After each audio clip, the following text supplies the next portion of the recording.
Il était une fois un roi et une reine qui étaient si fâchés de n'avoir point d'enfants, si fâchés qu'on ne saurait dire. Ils allèrent à toutes les eaux du monde, vœux, pèlerinages, menues dévotions, tout fut mis en œuvre, et rien n'y faisait.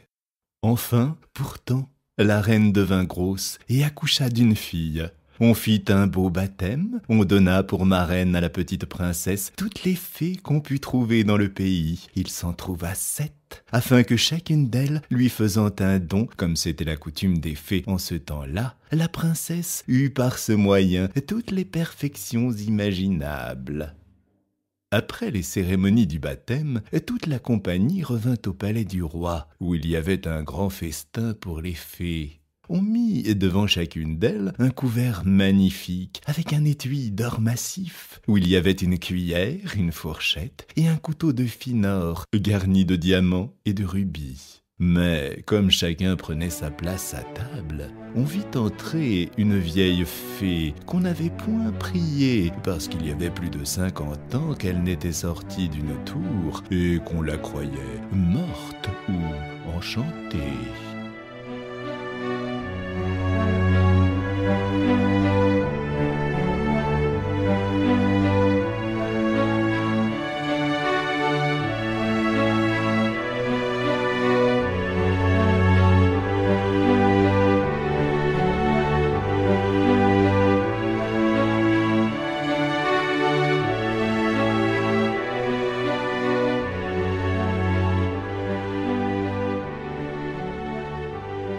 Le roi lui fit donner un couvert, mais il n'y eut pas moyen de lui donner un étui d'or massif comme aux autres, parce que l'on n'en avait fait faire que 7 pour les 7 fées.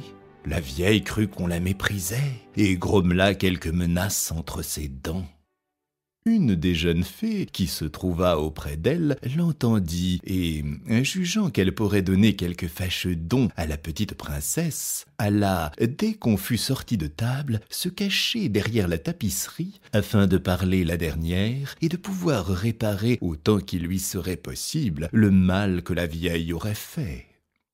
Cependant, les fées commencèrent à faire leurs dons à la princesse. La plus jeune lui donna pour don qu'elle serait la plus belle du monde, celle d'après qu'elle aurait de l'esprit comme un ange, la troisième qu'elle aurait une grâce admirable à tout ce qu'elle ferait, la quatrième qu'elle danserait parfaitement bien, la cinquième qu'elle chanterait comme un rossignol, et la sixième qu'elle jouerait de toutes sortes d'instruments à la perfection.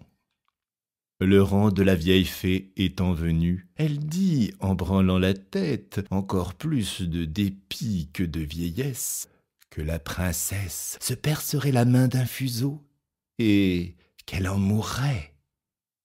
Ce terrible don fit frémir toute la compagnie, et il n'y eut personne qui ne pleurât.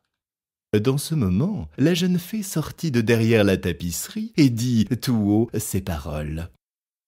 Rassurez-vous, roi et reine, votre fille n'en mourra pas.